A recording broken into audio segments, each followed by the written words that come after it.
nosso Calma, amigo calma. Miguel. Opa, olá. Não, acabamos de entrar, pessoal. Muito prazer, Miguel. Foi muito obrigado por nos receber aqui, conceder essa entrevista. Ana Gisele, Tony Rodrigues, e vamos começar esse papo que vai ser fantástico. Miguel foi o primeiro desenhista de quadrinhos que fez trabalho para os Estados Unidos, português que fez trabalho começou a fazer trabalho para os Estados Unidos, é isso? Para os Estados Unidos, não. Para DC Comics. Como desenhador, arte finalista, já estava lá que é o Daniel Henriques. Como desenhador, que eu saiba, sim. Não tenho conhecimento de outro português a trabalhar com a DC Comics, não. Legal. Vamos voltar um pouco no tempo, Miguel. Conta um pouco de você, da sua formação. Quadrinhos é uma coisa que normalmente a pessoa chega, hoje em dia, né, chega depois de ser fã, né? Começa sempre como leitor e como fã. Conta um pouco da sua história, da sua relação com quadrinhos para a gente te conhecer um pouco melhor. Bem, o que eu costumo dizer é que desenho desde que me lembro, desde que aprendi a pegar num lápis, tinha aquela tendência de estar sempre a desenhar. Desenhava os brinquedos, as coisas que apanhava no quarto, pelo menos é o que os meus pais e o que o meu irmão me contam, que viam com alguma surpresa os meus desenhos, de tudo que era brinquedos e que apanhava. Acho que pronto, começa daí, não é? É aquela tendência natural de ir desenhar, simplesmente. Depois ajuda a alimentar esse bichinho o facto de ter bandas desenhadas em casa, que era, o meu irmão já tinha algumas coleções. Okay. Há um cão aí. Era o meu. O Tony tem um cão que sempre participa das nossas lives. É bem legal. Muito bem, muito bem. Acho bem.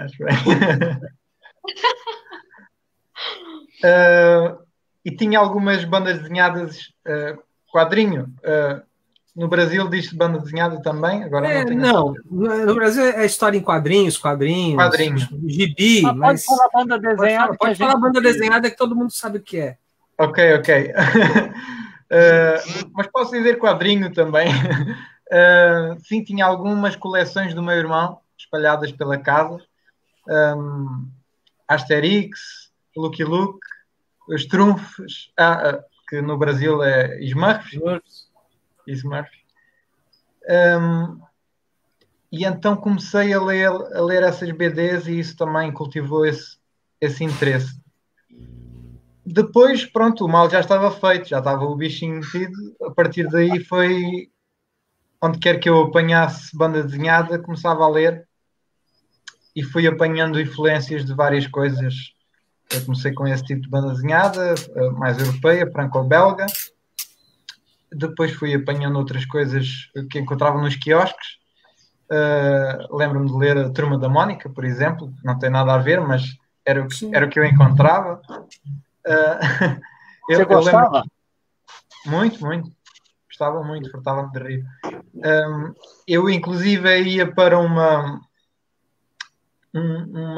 livraria, um quiosque, papelaria, não sei como Sim. é que... Okay. E sentava-me lá a ler as bandas desenhadas. Na minha cabeça era tipo uma biblioteca. O que vale é que a dona da loja simpatizava comigo e não se importava muito, ou parecia não se importar. E depois a minha mãe, quando ia lá ter comigo, ela estava no café ao lado e encontrava-me a ler e sentia-se sempre um bocado envergonhada com aquilo, então o que quer que eu estivesse a ler, ela comprava, não é? Não era por isso que a dona do Por isso que a dona do quiosque não se importava. Ela não se importava nada, ela dizia sempre, não faz mal, e às vezes eu até me oferecia umas coisas, portanto, é sinal que não estava muito chateada. Ainda me lembro o nome dela, que era a Marques, da Papelaria Reina, em Olhão, para quem estava a ver, se for de Olhão.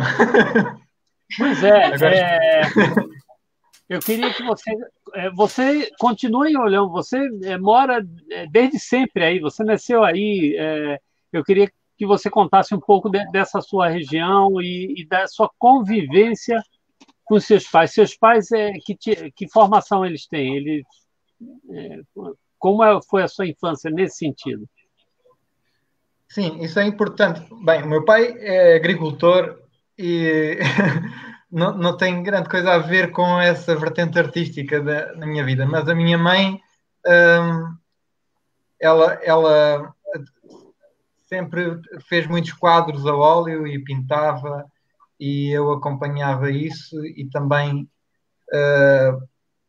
acho que fui aí buscar essa vertente. Influenciou com certeza. Aquela visão, sensibilidade artística vem com certeza daí. Sim, eu via a pintar e em tudo que ela faz tem sempre aquela sensibilidade que marca aquela diferença. Ela e isso tem muito a ver para com ela por prazer ou para vender? Como? Ela pintava para vender ou só para ela mesmo, para ter em casa, para prazer? Era mais por lazer. Chegou a vender alguns quadros, mas não era como profissional. Sim. Trabalhava numa loja de roupa, a profissão não tinha nada a ver com isso.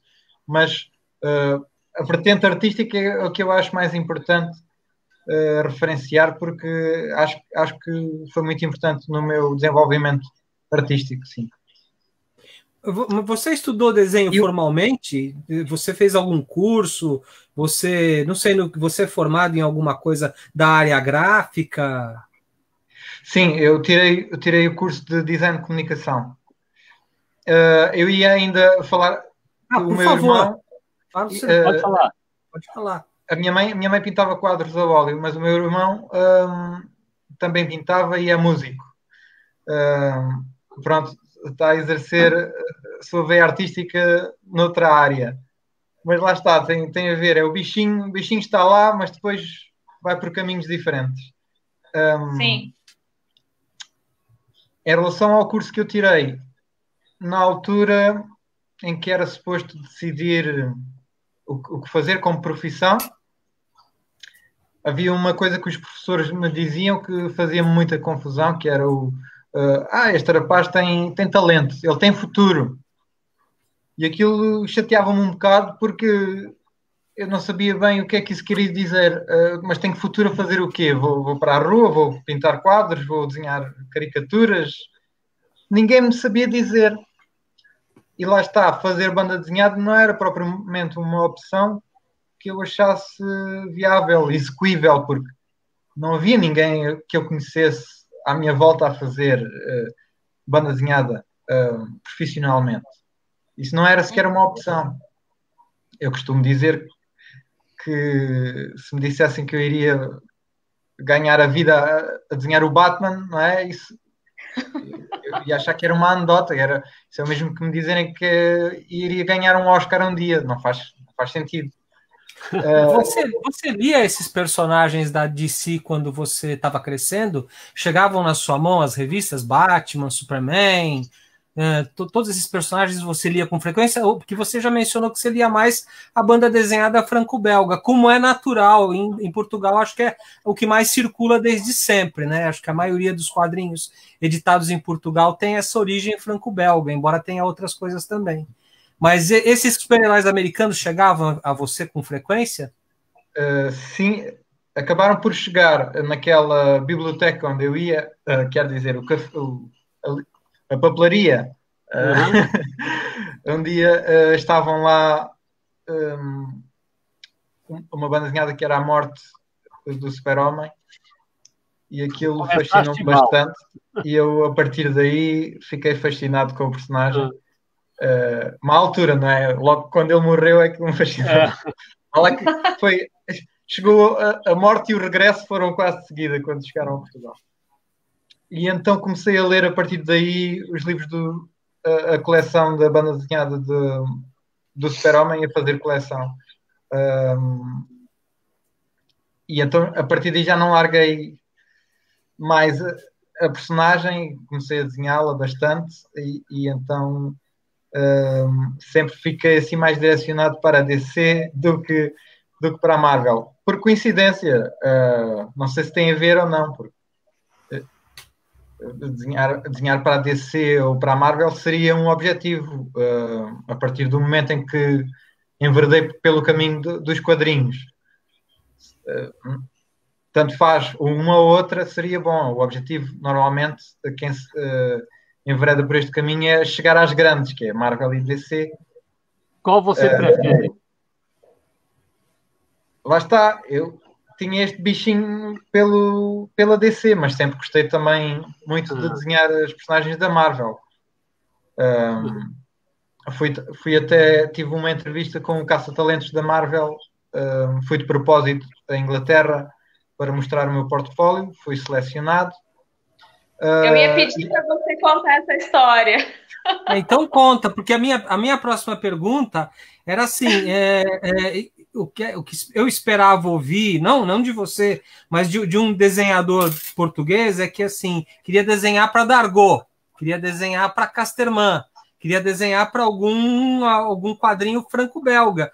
É um pouco difícil de se ver alguém europeu querer desenhar para os Estados Unidos. Não é que não tenha, tem muitos, mas não é o mais comum. Então, eu queria saber desse caça-talentos, como você ficou sabendo disso, se você também passava pela sua cabeça você tentar alguma coisa na França ou na Itália, que também são grandes mercados produtores.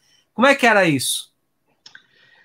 Durante muito tempo, eu deixei de pensar nisso, deixei de pensar que seria uma opção fazer banda desenhada, não é? Ou não cheguei a acreditar. Eu gostava de ler banda desenhada, lia todo o tipo de BD que apanhava, incluindo o mangá, que foi muito importante também. Dragon Ball. Dragon Ball. Também foi muito importante no meu desenvolvimento artístico, porque comecei a desenhar que nem um louco quando apanhei aquela série de televisão a dar, a tentar imitar o estilo, mas não levava a sério no ponto de pensar, vou fazer disto a minha vida, porque não seria uma opção. Então, tirei o curso de design, que seria algo que eu considerei dentro da área artística, que me poderia dar alguma... Exato. Uma solução profissional. E eu conheci o curso, tinha uma vertente artística que eu gostava, interessava-me, e então enverdei por ali. Durante muitos anos não acreditei, só que também não deixei de desenhar. O gosto sempre esteve lá. Mas a dada altura, esse bichinho continuava a puxar por mim aos poucos. Estava meio adormecido, mas eu sentia que gostava de fazer... Eu gostava de fazer o design, gostava a fazer logotipos e branding e websites. Eu até achava piada aquilo, mas não era aquilo que me apaixonava realmente. E tendo sempre aquela tendência de estar a desenhar. Estava ao computador, estava a desenhar. Estava em casa, estava a desenhar. Tempos livres, a desenhar. Ia participando nos concursos de banda desenhada, aqui e ali, e até que comecei a dar ouvidos a essa voz interior. E a pensar, será que aquela questão de se não tentar nunca vou saber, não é? Uhum. E então comecei a cultivar esse bichinho cada vez mais, procurar soluções na internet, empresas editoras. Começaram alguns portugueses a aparecer também a trabalhar na Marvel, o que abriu uma porta. Isso é importante. É como que um clique mentalmente, passamos a ver, se calhar é possível, porque até aí não havia memória de um português a trabalhar para o mercado americano. E sim, eu tive sempre... Eu sempre me interessei por vários tipos de banda desenhada. Desde a europeia, a japonesa e a americana. Mas a americana tinha sempre, se fosse para trabalhar profissionalmente, nunca pus outra hipótese a não ser a americana. Talvez pelo estilo, qualquer coisa me atraiu mais para ali. E então comecei a definir esse objetivo através da internet, procurar endereços online. Marvel e DC são mais difíceis de contactar, sem ser indo aos eventos pessoalmente. E foi aí que cheguei a um desses eventos que estava a acontecer em Inglaterra, em Leeds, que é o Thought Bubble, e eles iriam, o caça-talentos da Marvel iria então avaliar alguns portfólios. E eu submeti o meu portfólio para avaliação e fui chamado.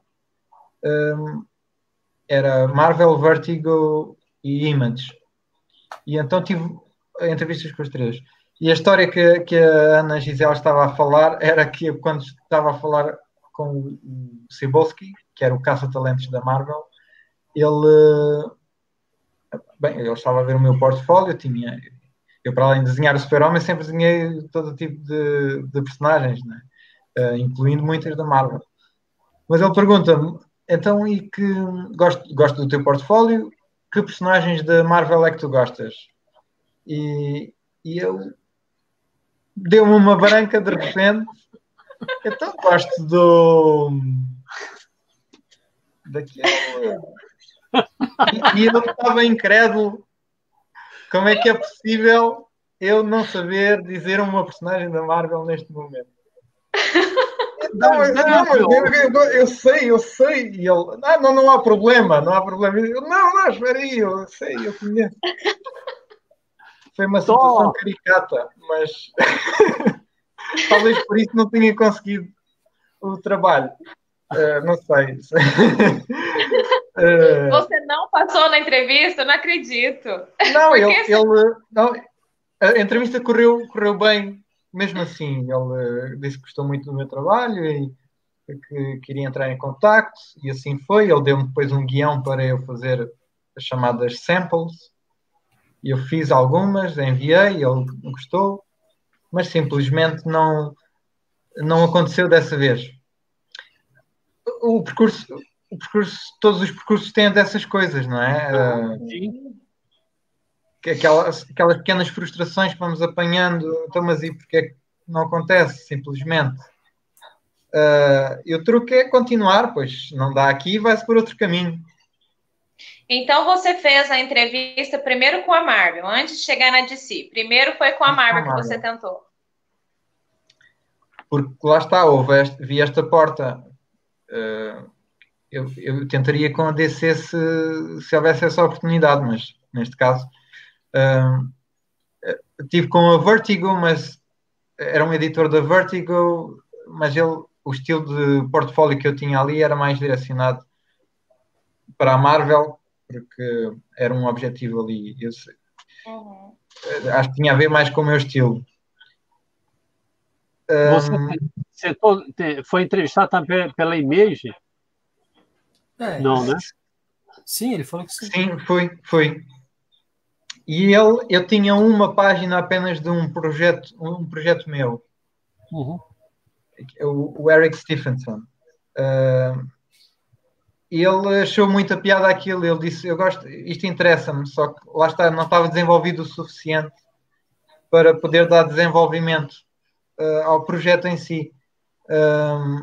E então a coisa ficou por ali. Eu teria que desenvolver por mim aquela minha ideia, apresentar a banda desenhada já feita,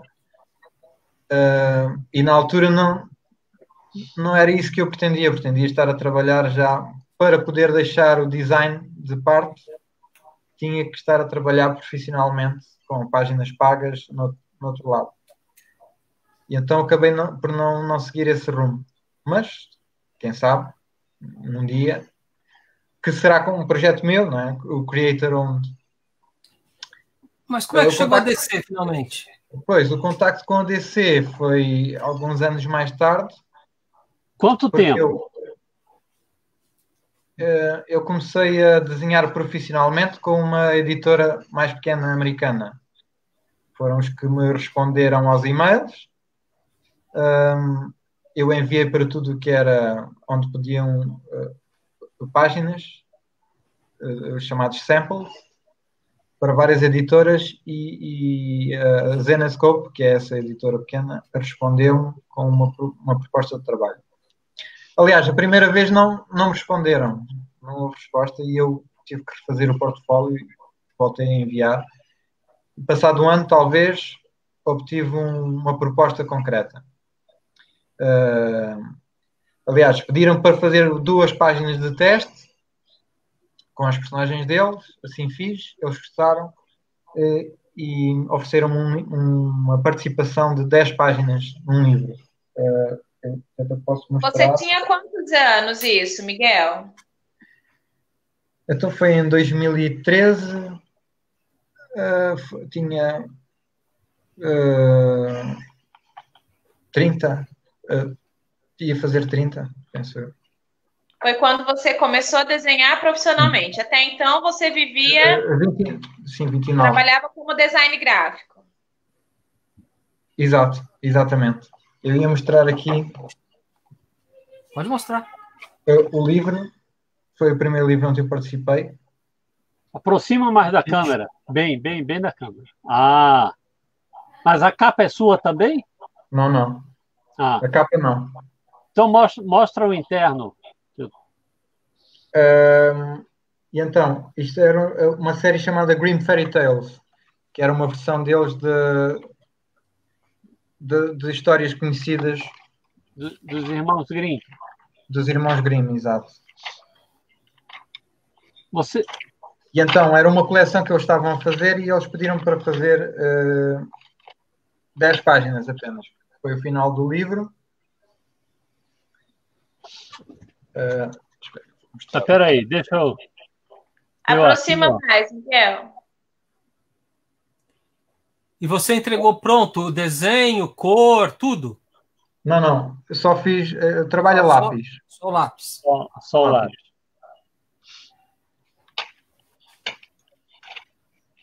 Então, tinha esta dupla página. Uau! Maravilhoso.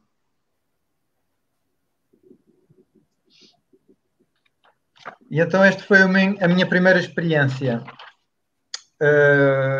10 páginas.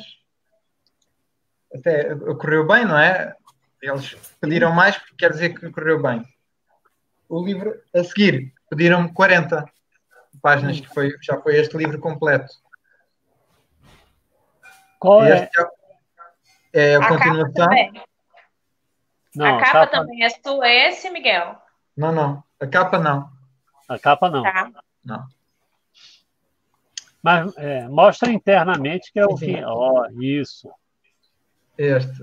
E então, este já foi uma estafa que foi fazer as 40 páginas e eu não estava habituado e foi bastante duro entrar no ritmo e fazer logo 40 páginas seguidas. Já foi assim um teste mais puxado. Quanto tempo, Miguel? Você lembra em quanto tempo? Qual era o teu prazo? Eu não me lembro bem. Talvez foi mês e meio. Mês e meio, 2, talvez. Puxado, mas você conseguia fazer mais do que uma por dia, não? Não, acho que não cheguei a fazer mais do que uma. Lindo. Bem, eu olho para aqui e agora já não acho assim tão lindo, não é? São trabalhos antigos. Sim. Até me custa estar aqui um bocado a partilhar isto. O traço, mas para vocês eu faço esse sacrifício. É, só a gente que está vendo, não esquenta não. Mas me diz uma coisa, Miguel, além do desenho, uma coisa que diferencia o ilustrador do desenhista de quadrinhos é a maneira de decupar a história, né? De contar a história visualmente. Porque você não está fazendo um quadrinho, você não está fazendo uma ilustração, você está fazendo uma sequência que tem que contar uma história. Antes daquela primeira sua história de 10 páginas, você já tinha lidado com isso? Que você gostava, mas você desenhava sequências de coisas acontecendo? Quando você recebeu um roteiro, como é que você se virou com isso?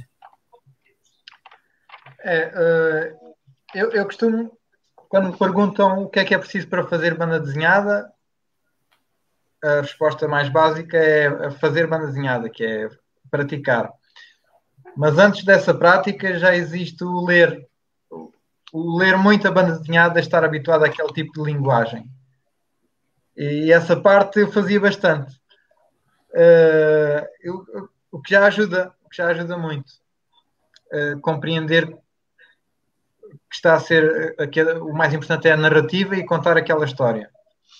Ver cinema também depois, não ajuda? Ir tentando. Sim, ajuda bastante. No meu caso, sim. Que eu pelo menos imagino logo a história de uma forma cinematográfica. Também como gosto muito de cinema, influencia claramente. Mas, lá está, há maneiras diferentes de contar histórias em quadrinhos. Alguns são mais cinematográficos, outros os quadrinhos permitem fazer coisas que o cinema não permite. Portanto, Sim. não é bem a mesma coisa, não é? Mas pode-se ir beber inspiração a vários meios. Que tipo de... Eu estava a dizer os concursos que fiz antes de trabalhar profissionalmente ajudaram a experimentar e a melhorar um bocadinho essa técnica. Mas lá está isso. Também vamos melhorando e aprendendo todos os dias. Quanto mais fazemos, mais melhor estamos naquilo. Portanto, nesta altura ele funcionou, gostaram da minha forma de contar as histórias, gostaram do desenho, porque lá está, não é só o desenho que é importante, não é? É o desenho, saber contar a história, não é? Interpretar o texto. Há aqui uma data de disciplinas que convém dominar ou tentar, ou ir aprendendo, não é?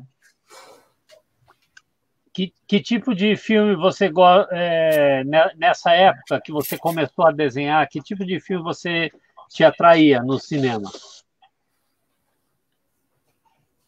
Eu nunca fui esquisito com tipos de filme.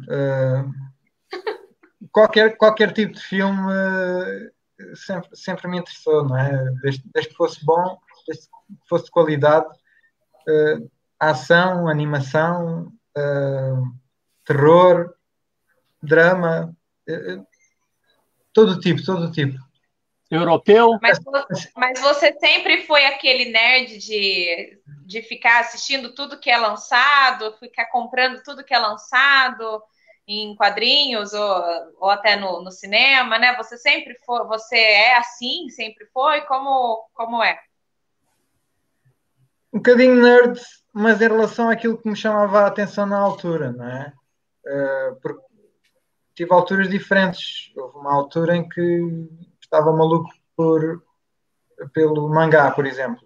Então comecei a colecionar tudo o que apanhava. Ia à Espanha, em Portugal não havia muito, ia à Espanha de propósito para colecionar revistas de mangá.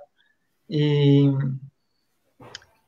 isso aconteceu, tanto houve uma altura que deixei de ler os cómics americanos, voltei muito mais tarde, talvez já na universidade, é que voltei aos cómics americanos, antes de pensar que poderia fazer disto a minha vida.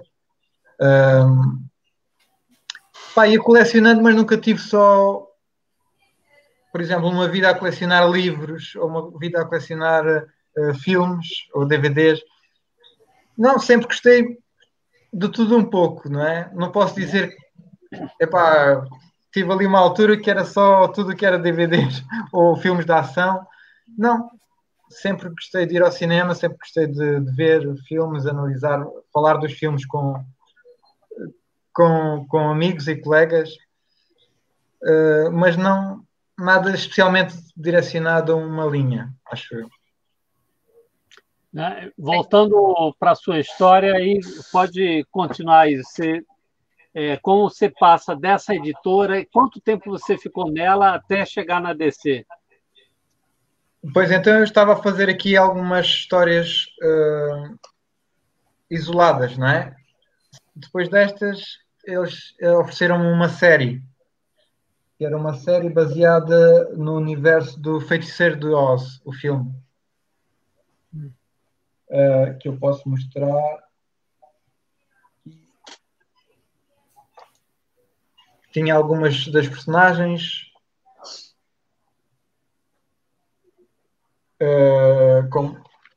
do Feiticeiro do Oz, mas tinha um nome mais complicado de dizer, que era Warlord of Oz. Que é Warlord of Oz.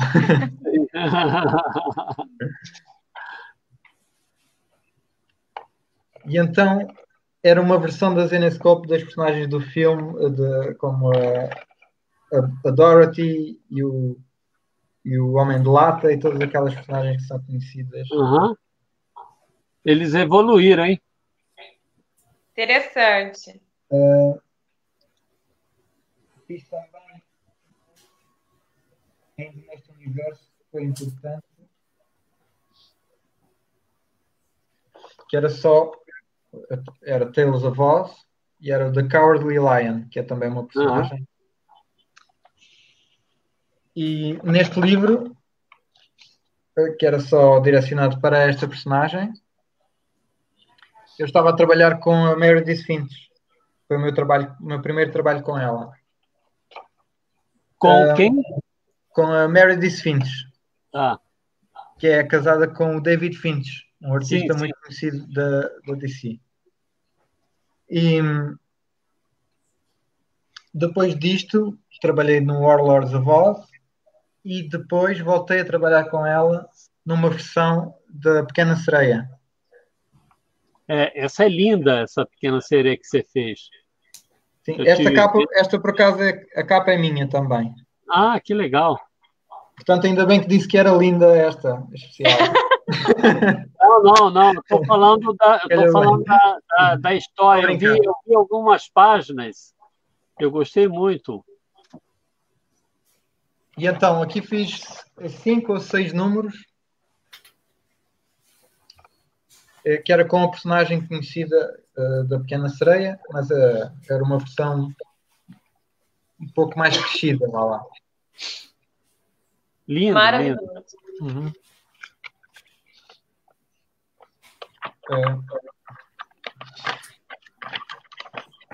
Era uma versão, ela transformava-se num monstro, tipo...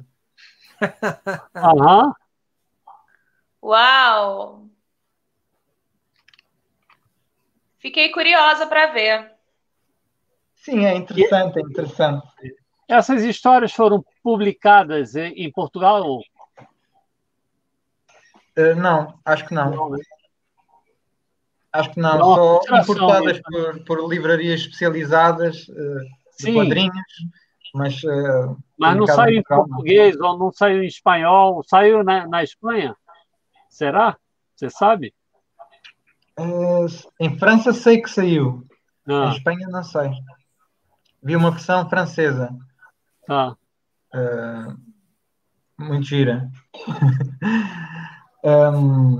Eu estava a falar neste trabalho com a autora Meredith Finch porque foi importante, porque foi um bocado a ponte para a DC, que eu depois continuei a trabalhar com outros autores, outros guionistas na Zenescope, e a Meredith Finch estava ao mesmo tempo a trabalhar para a DC Comics a fazer a Wonder Woman, a Mulher Maravilha. E um dia recebo uma mensagem dela a perguntar se eu estaria interessado, por acaso, em vai lá desenhar a Mulher Maravilha para a DC Comics. E eu não vi a mensagem. Estava no Twitter e eu não ia ao Twitter. Então ignorei um bocado. Fiz-me difícil lá. Eu não vi. E então podia-se ter dado ali, podia ter perdido essa oportunidade. Vai lá que ela, vou voltar a tentar, e foi para o Facebook e eu aí recebi uma mensagem. E sim, nessa parte então dei pulos de alegria e gritei bastante. Assustei a minha esposa, o que é que está a acontecer? Está tudo bem? Pronto, a DC Comics quer que eu faça a Wonder Woman. Muito bem, e então falei com o Zenescope. Olha, parece que conheço esse... já ouvi isso em qualquer lado. Que lindo, hein? Sim. Eu quero uma. Que lindo. Confere. É verdadeiro. Não é falsificado. Ele fez, original, feito no bar do hotel em Portugal. É verdade. Eu vi aí. Amadora, né? Mas isso, assim, enquanto eu estava fazendo a mala, o Miguel e o Lúcio ficaram no bar do hotel, foram quase expulsos, né? Mas ficaram lá tomando vinho. Enquanto isso, ele fez essas belezinhas. Eu tenho mais um que está enquadrando por... E fizemos um também, fizemos um junto com o Eddie Bar e o Batman. Tá na loja que eu mandei enquadrar. Essa semana eu peguei algumas coisas que estavam guardadas para enquadrar e não está aqui comigo. Depois eu posto. Espera aí, deixa eu ver se eu entendi. Enquanto você estava trabalhando, fazendo as malas, os dois estavam se divertindo. É isso que você está falando? Exatamente isso. Eles subiram para o quarto, já era umas 4 da manhã, eu acho. E o nosso voo era bem cedo. O quê? Não. Cara, que absurdo. Esses desenhos deram muito trabalho. Fui até... Não, conta como que eu paguei. Como que eu paguei esses desenhos, Miguel? Eu paguei com cervejas, com latas de cervejas. Foi aquilo que sobrava, que não cabia na mala. Foi. A louça em Portugal comprou tudo que queria trazer, até cerveja. Aí não coube na mala. Eu falei, então, Miguel, fica de pagamento aí dos desenhos. Bom, você acha que como é o nome dela? Meredith Finch. Meredith. Você acha que ela pensou em você para desenhar a Mulher Maravilha depois que você fez o trabalho com a Pequena Sereia? Sim.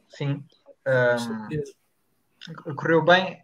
Eles estavam precisando de um artista que tivesse algumas semelhanças, acho eu, no estilo com o David Finch, para não fugir muito à linguagem que eles estavam a ter na história, penso eu.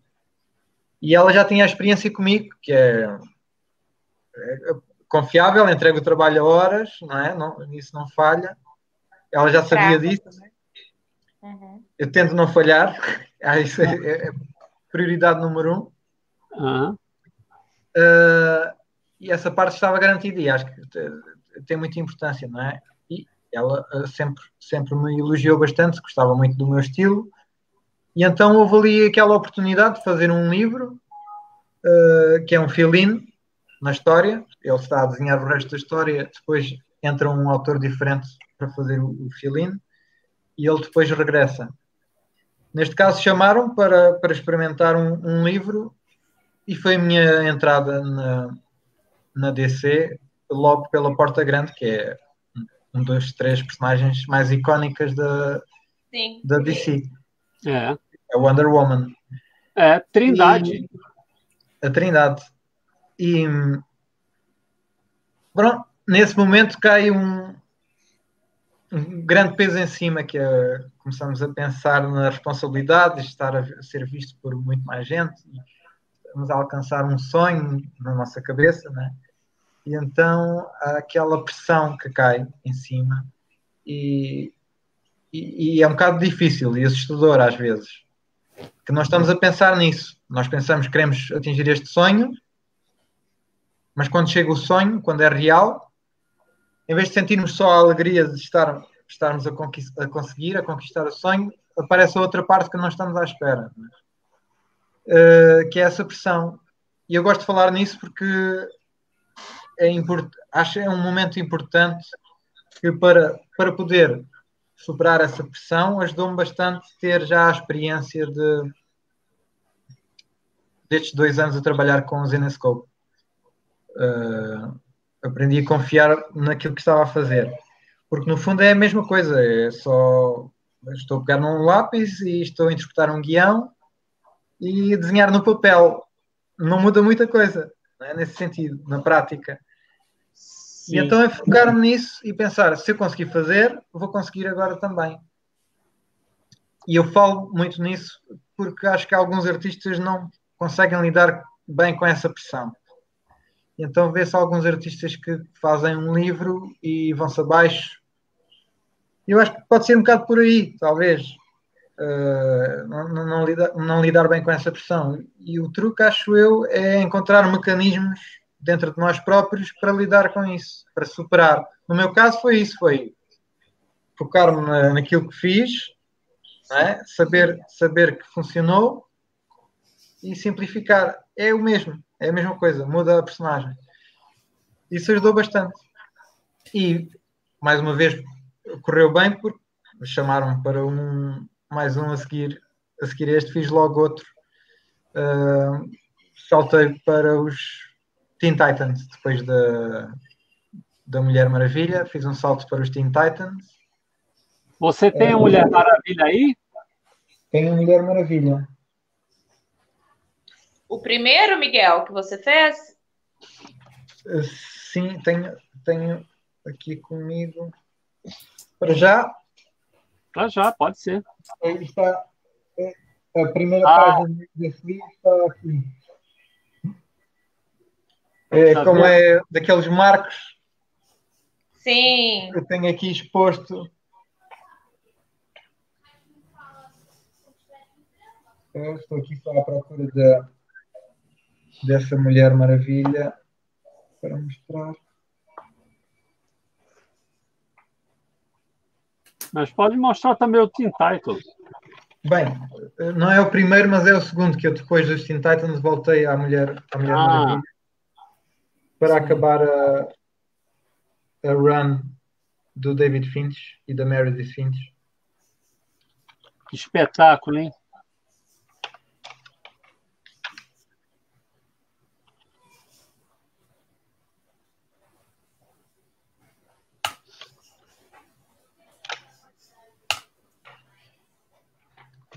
Aqui um bocado mais assustador.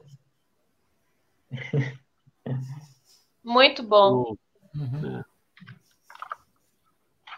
Muito bom e muito mau ao mesmo tempo. E depois este foi um momento em que eu estava a ler o guião e depois percebo que aparece o Super-Homem no guião e é daqueles momentos em que assusta a minha esposa, mais uma vez, porque ela começa a ouvir gritos em casa. Sou eu a celebrar o facto de desenhar. Vou desenhar o Super-Homem. Aparece neste momento. As expressões, as expressões faciais são perfeitas. Eu acho que você tem um jeito que é só seu de fazer as expressões. Eu acho lindo. Ô, Miguel, conta um pouco pra gente como é que é o processo, o teu processo de trabalho aí. A partir do momento que você recebe um roteiro, como é que acontece o seu processo? Pois isso. Você está mostrando páginas extremamente dinâmicas, extremamente criativas, expressivas. Como chegar nisso? Qual é o seu... Então, eu recebo o guião e faço um chamado thumbnails, que é as páginas. Vou mostrar aqui o livro dos Teen Titans. Tá. Uhum. Nesta versão, eles incluíram os meus esboços iniciais. Que máximo. Que faço em pequeno aquilo que vou contar nas páginas finais, não é? Em grande. Então você ou seja, numa folha A4 faço 4 painéis, 4 pranchas. Tá. É? Você faz, manda o esboço para eles aprovarem. Para aprovarem ou pedirem algumas alterações, e é nesta fase que convém que se façam as alterações, não é? Antes de fazer a arte final. E então neste livro, por exemplo, posso mostrar Uhum. O esboço e depois a finalização.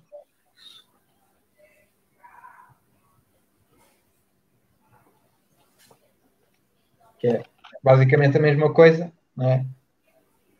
Com algumas pequenas alterações que possam dizer, mas, de regra geral, fica já bastante próximo. Aí seu é só o lápis. E aqui meu é só o lápis. Sim, eu estive durante muito tempo só a desenhar lápis. Mas você manda o lápis para eles ou você digitaliza e manda um arquivo digital? Digitalizo. Felizmente, hoje em dia já não é preciso enviar o suporte físico. Mas depois, então, alguém lá faz o que seria a arte final, o que seria o ink, alguém faz em cima de um arquivo digital, é isso? Exato. Alguém faz. Foi assim, durante o tempo que estive na Zenescope, eles gostavam de utilizar os meus lápis e punham a cor diretamente em cima do lápis. Mas depois você faz o lápis no A3, né, Miguel? Antes você faço o lápis no A3. Sim. Posso mostrar. Que eu tive o prazer de ver alguns originais no A3. Um mais lindo que o outro. Pois, o A3. Aqui já dando um salto no tempo. Para o Aquaman já são assim estas grandinhas. Que eu já mostro mais alguma. Eu estou vendo o Super-Homem lá no fundo. Eu agora já estou a fazer eu próprio arte final. Mas durante muito tempo estava a trabalhar com um arte finalista. Assim. Fui variando, experimentei com alguns. Foi-me atribuído, que eu muitas vezes não controlei esse processo. Eu enviava os meus lápis e atribuíam um inker, ou arte finalista. Sim. E no ano passado é que comecei a trabalhar com eu próprio a experimentar fazer a arte final. Então, era isso que eu ia te perguntar. Você não ficava frustrado de não fazer a arte final dos seus desenhos? Não ficava frustrado porque era um processo que eu já conhecia. No mercado americano há muitos artistas a trabalhar assim. E então eu sabia que fazia parte, se queria trabalhar com os grandes, iria ser assim. Bem ou mal. E a verdade é que muitas vezes não corre assim tão bem. O arte finalista não se adapta bem ao nosso traço, não gostamos bem de ver, mas aprendemos a lidar com isso, ficamos um pouco frustrados, mas passa, porque no fundo o importante é que estejam a gostar daquilo que estamos a enviar, os editores e depois, o público também, claro. Sim. Mas a primeira resposta é dos editores, e se eles gostam, a partir daí ficamos um bocado mais descontraídos, porque é sinal que nos vão enviar mais trabalho. E aprendemos simplesmente a lidar com essa outra parte e a ver aquilo que sai como um novo artista, que é o chamado terceiro artista, a junção dos dois. Não é o trabalho do artista ou do arte finalista, é um terceiro, não é? Porque é uma mistura. Não, é uma mistura. Às vezes corre bem, às vezes até gostamos do resultado final. Na realidade, é uma mistura de três, porque é o desenhista, o arte finalista e o colorista, que agora interfere muito no resultado final. O colorista também é outro que tem a capacidade de mudar o desenho, muitas vezes, se não tiver cuidado. Sim. É verdade. É verdade. Ô Miguel, você ficou quanto tempo fazendo a Mulher Maravilha antes de partir para outros personagens? Bem, eu fiz um da Mulher Maravilha e depois saltei para os Teen Titans. E depois saltei outra vez, fiz uns 3 dos Teen Titans. E depois voltei para a Mulher Maravilha e fiz 3 da Mulher Maravilha. E depois fui saltando de personagens assim, ou de livros. Depois acho que fiz outra vez Teen Titans. Depois fiz Green Lanterns. Quando você se acostumou a acreditar, foi logo no primeiro a acreditar, poxa, eu estou fazendo DC, e se acostumou com esse trabalho? Não me acostumei ainda estou ainda estou assim um bocado a pensar, será real? Mas, me diz uma coisa, eu tô querendo que você conte um pouco mais do processo. Você interage mais com o editor ou mais com o autor? Como é que funciona isso com você?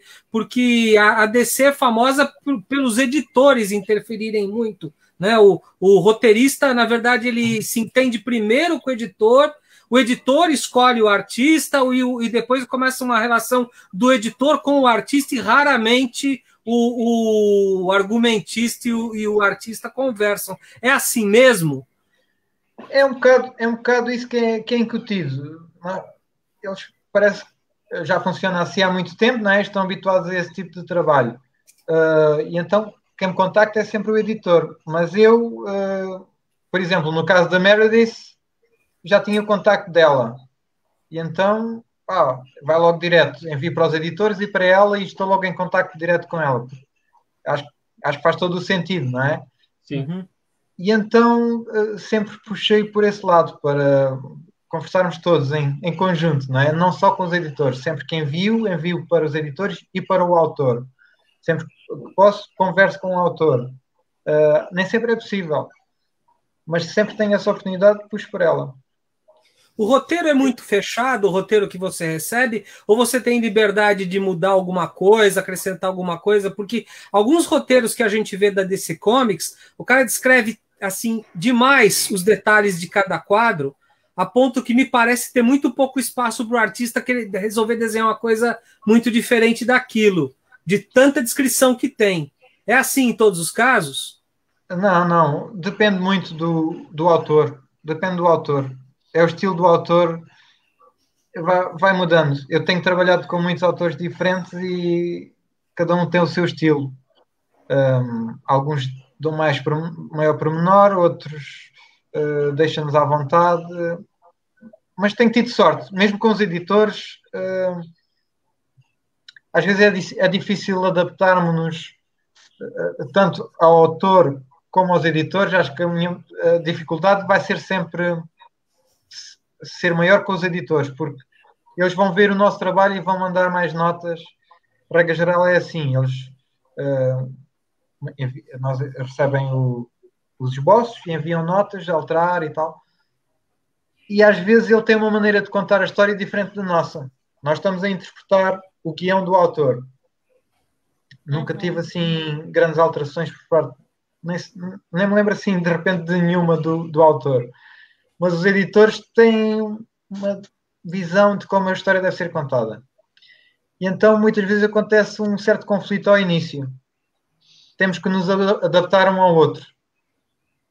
Mas também nesse aspecto ouço muitas histórias e eu tenho tido alguma sorte. Pequenas notas ao início, mas depois penso que nos adaptamos e a coisa começa a correr melhor. Sempre que mudo de editor.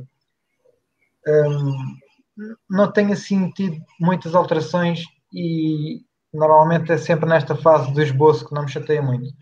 É mais frustrante quando temos que alterar depois de estar a finalização em A3 e aí já custa um bocadinho.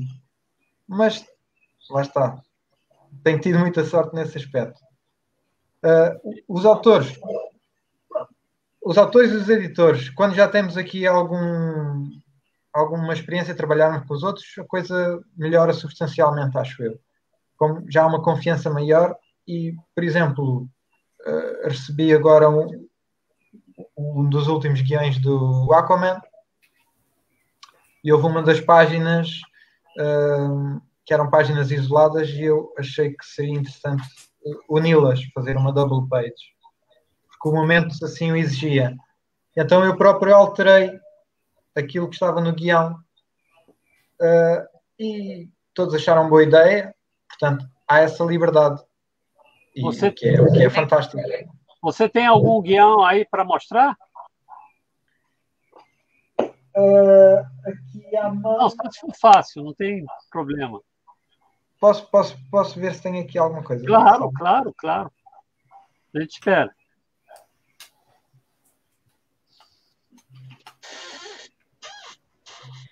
O Miguel, quando a gente esteve com ele, né, em novembro, lá em Portugal, a gente estava conversando com ele de como ele passaria facilmente por brasileiro,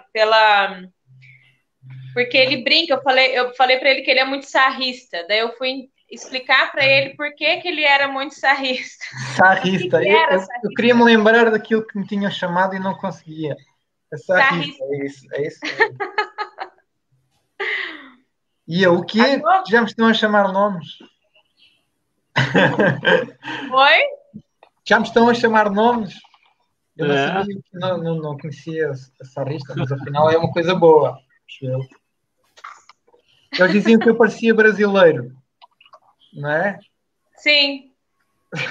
Falamos muito que você parecia brasileiro, porque a gente não encontra muitos portugueses assim tão...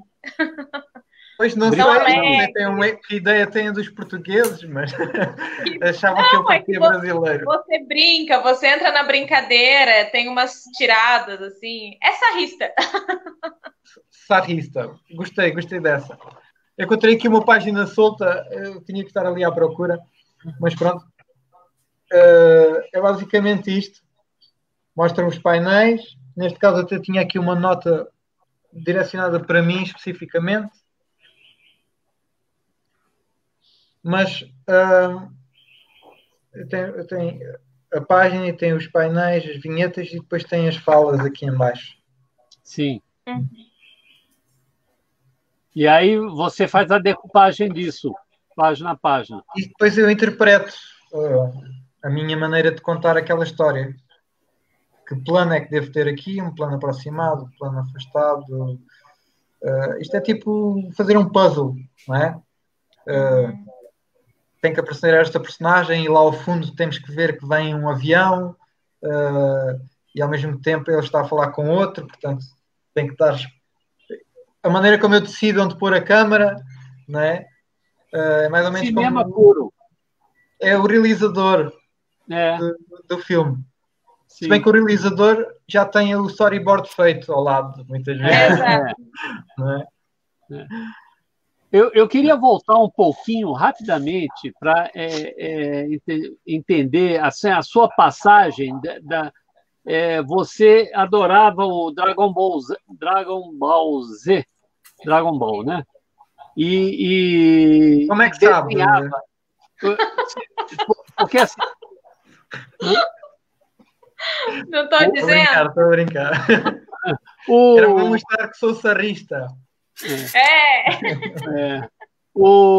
Porque assim, o estilo mangá é totalmente diferente do quadrinho europeu e do quadrinho americano. E pelo que eu entendi, você desenhava no estilo mangá, né, na hora que se apaixonou. Mas, também, você fazia as duas coisas. Pois, lá está. Eu acho que desenhamos aquilo que gostamos de ler, não é? E como eu sempre li de tudo um pouco, vou beber aquilo que gosto mais no estilo americano, não é? Que gosto mais no mangá, no estilo europeu. Vou beber aquilo que acho que são os pontos fortes, não é? Por exemplo, acho que o mangá tem uma grande intensidade nas cenas de ação que eu acho que eu não consigo encontrar nos outros estilos. E então eu vou incorporar um bocadinho daquele estilo na ação e na intensidade e incorporo nas páginas dos cómics. Mas também, hoje em dia, acho que muitos artistas fazem isso, porque já é muito mais fácil ter acesso a todo tipo de histórias de qualquer parte do mundo. E, no fundo, resume-se a isso. Nós tentarmos desenhar aquilo que gostamos mais. Daquilo que lemos. Nessa pegada de você desenhar o que você gosta mais, você já chegou a recusar algum trabalho? Não. no fundo, tentamos fazer com que seja algo que tenha interesse para nós. Por exemplo, pegamos numa personagem que não gostamos assim tanto, mas damos ali qualquer coisa nossa para tornar mais interessante. Fazer por aí também. Que é uma forma de pensar. Para mim funciona assim. Né? Os tais mecanismos que vamos arranjando no dia a dia. E isso é um deles. Tornar a coisa um bocadinho nossa, interessante, dá-la o nosso ponto de vista, né? A nossa perspectiva. E isso motiva-nos. Pronto, tornar a coisa nossa, dá-nos aquela força para fazer algo, para acabar a história da melhor maneira possível, para estar motivado diariamente. Você chegou a ler os clássicos de quadrinhos? Chegou a se interessar em ler clássicos? Sim, o que fui apanhando. Alguns clássicos, por exemplo, eu li mais tarde. Na altura não li logo, não tive acesso, por exemplo, ao Year One do Batman, Frank Miller, por exemplo. Eu li mais tarde. Esse tipo de coisas. Sempre que tenho a oportunidade, vou dar uma vista de olhos a esses clássicos. Assim. Mas muitos deles não apanhei na altura, porque eu estive um bocado desligado dos quadrinhos, sim. É verdade. Por exemplo, um dos artistas que mais me influenciou é o Jim Lee. E eu não apanhei o Jim Lee dos X-Men. Só por acaso. Tá. Mas apanhei-o mais tarde na DC. E para quem... Isso é uma blasfémia para quem segue a carreira do Jim Lee, praticamente, não é? Mas para mim funcionou assim, quase que me atraiu de volta à DC Comics, porque eu já nem, aos quadrinhos, que eu já nem estava a ler nessa altura. E então fez com que voltasse a desenhar esse tipo de personagens estilo super-herói e assim. Deixa eu te perguntar um pouco, de volta à parte técnica, e agora que você mesmo finaliza seu trabalho, você finaliza da maneira tradicional no papel com tinta ou você já finaliza direto no arquivo digital usando algum programa? Como é que é teu processo? Não, faço tudo à mão, com o estirador. Deixei-me do meio digital, partei-me um bocado na altura em que estava a fazer design e websites e assim. E os computadores crasham e vai o trabalho toda a vida e levam tempo a carregar. Partei-me um bocado daquilo e então comecei a fazer tudo analógico e formato tradicional. Perdão. E a partir daí tenho estado à vontade a fazer assim. Dou uns toques, utilizo o computador para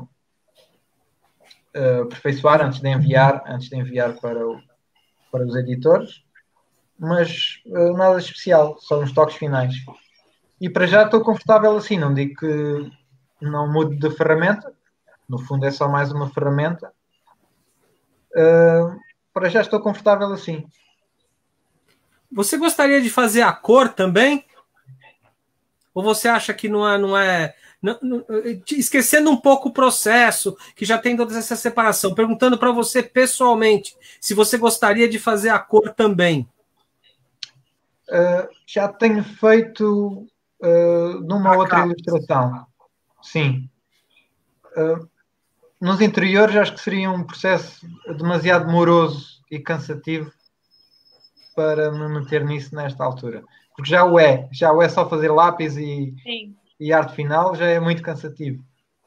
Ainda mais esse processo é um bocado, nesta altura é reconfortante saber que esta parte está e vamos trabalhar em equipa com coloristas, especialmente se tivermos um bom colorista, alguém em quem confiamos, podemos sentir essa segurança. Sim, nesta fase não me interessa muito fazer a cor, pelo menos para interiores. Em capas, não digo que não, mas também não tenho feito muitas capas, pode ser que comece a fazer e aí vou ponderar. Ainda hoje estive a fazer, por acaso, um esboço de uma personagem que vai aparecer num livro futuro para o Aquaman e não me pediram cor, mas eu resolvi dar a finalização à cor. Só porque tem a ver com a maneira como eu imaginei a personagem, não é? E queria passar essa informação. Mas, para já, mais do que isso, não estou a fazer. Você está há quanto tempo desenhando o Aquaman? Desde o início do ano, acho. Desde o início do ano. Eu fiz uma história do universo do Aquaman.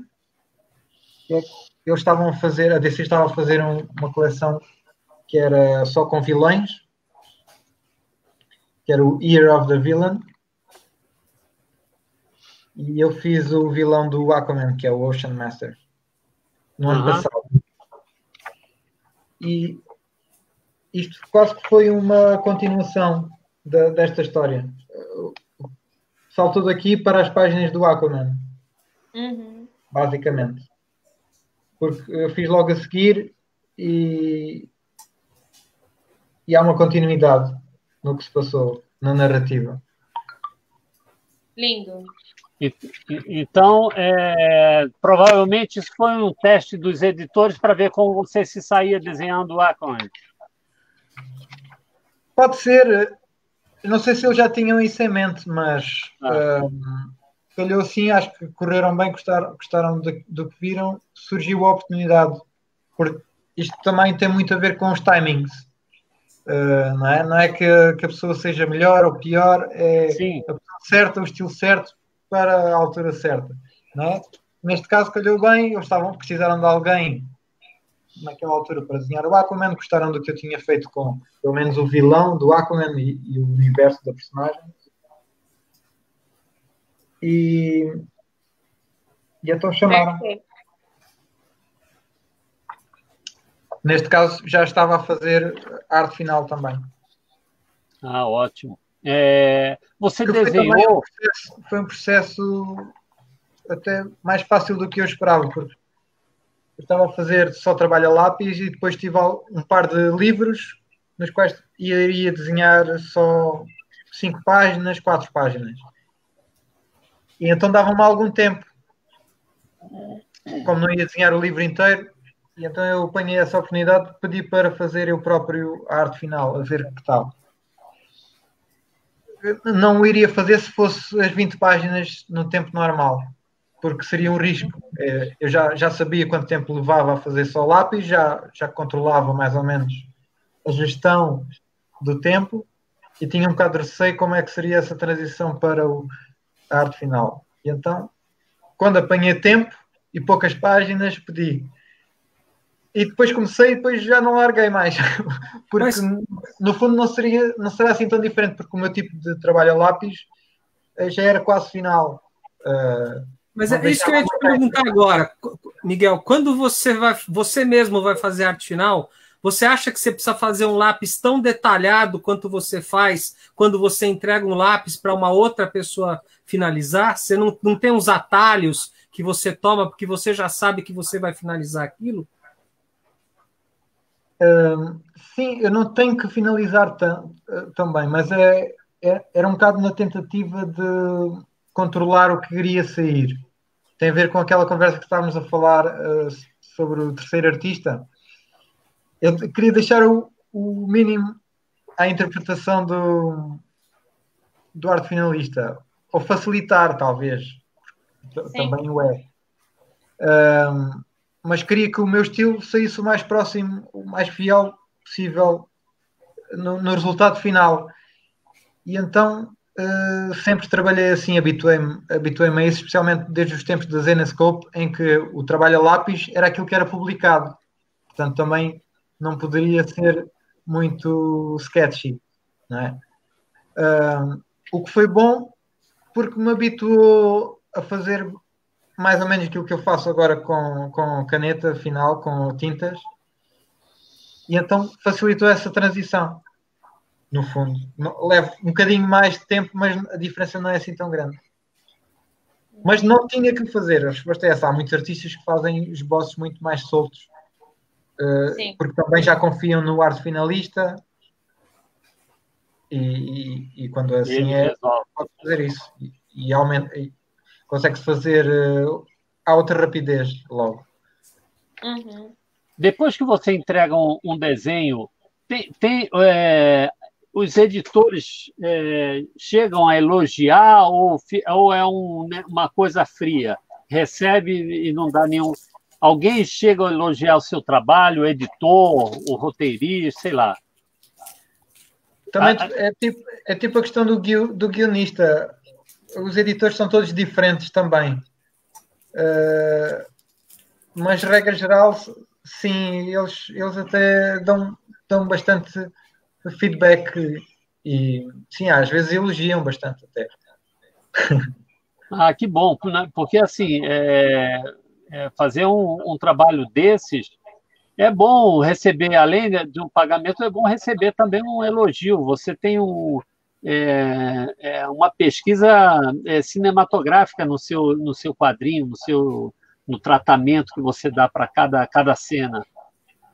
Sim, ajuda a recebermos esse retorno, essa resposta, para continuar, porque é importante o artista ter confiança naquilo que está a fazer. Acho que os editores também sabem um bocadinho isso, não é? Então, Sim. é importante dar aquelas palavras de apoio e motivação, não é? Para o artista continuar a dar o seu melhor. Porque um artista com receio de desenhar é terrível. É muito complicado para acabar um livro, especialmente com um prazo apertado. E qual personagem? Desculpa. Pode falar, Gisele. Pode falar. Não, ia perguntar qual personagem que você gosta de desenhar mais. Se você tem um número de quantas revistas para DC você já fez? Não sei, o que é bom, eu perdi a conta, não sei. Não sei quanto, ainda não as contei. Conta aí. Batman você fez também ou não, Miguel? Batman, o quê? Você já fez Batman também ou não? Fiz. Então, era essa a minha pergunta. Você começou com Mulher Maravilha, que é um dos três importantes, e passa para o Batman. Sim, pois, eu estive a saltitar de várias personagens em vários livros, não é? E assim, e não passa para o Batman, só Batman, é o Batman do Detective Comics, que é a revista provavelmente mais antiga da DC. Sim. Sim, é verdade. Responsabilidade. Nesse processo em que eu saltitei de livro em livro, ainda fiz uma participação pequena no Trinity, que é um livro que envolve as três personagens, Batman, Superman e Wonder Woman. Tive aqui a oportunidade de desenhar este monstro, que é uma mescla das três personagens. Uma aberração, mas que foi muito divertida de desenhar.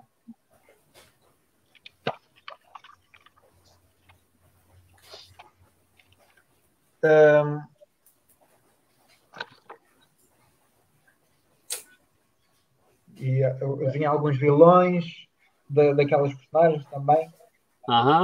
Depois disto, tive a oportunidade de desenhar o Nightwing, que já era uma porta de entrada na parte editorial do Batman.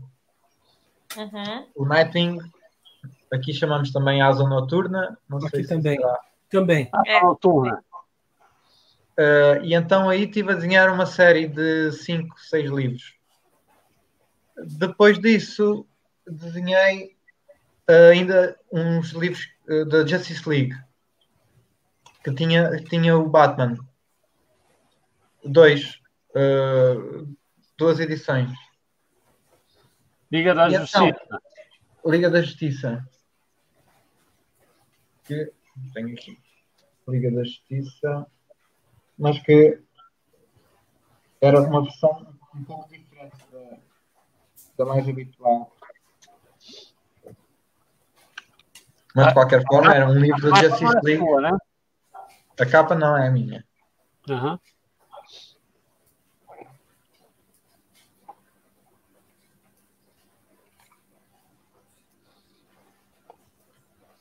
que era o Batman no fim do mundo, basicamente, num cenário pós-apocalíptico.